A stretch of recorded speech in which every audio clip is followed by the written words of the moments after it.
Super kid. Can't wait to see him continue to improve on the line. Speaking of linemen, it's a good time to recognize those who do work in the trenches and on the lines. It's time to recognize our Lineman of the Week. Tonight's Lineman of the Week is brought to you by the City of Aberdeen Electric Department and TVA's new eScore Residential Energy Efficiency Program.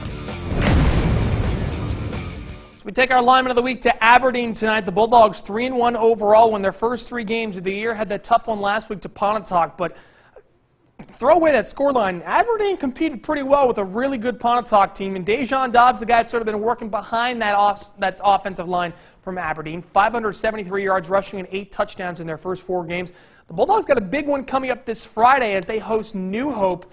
That's one of the games that we will keep an eye on for the end zone this Friday, but it is not our game of the week.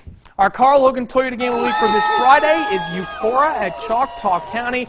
And if you were there last year at Eupora for last year's game, it was one of the best and most enjoyable first halves of football that you will ever see.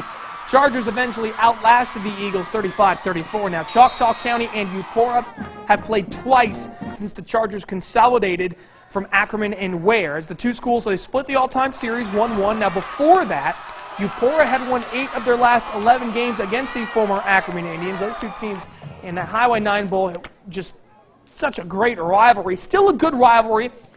We'll be live at Choctaw County, 5 and 6 on Friday, previewing the matchup and more coming up from Week 5 on the end zone. There's plenty of good matchups to enjoy. West Point Noxubee is going to be a good one. Pontotoc, Oxford. Columbus is playing their first home game of the year. Took them 5 weeks, but the Falcons will finally be at home. All sorts of great matchups to look forward to. We'll continue to get closer to Friday and talk more about Week 5. That is it for sports. We'll get a last look at your forecast when we come back.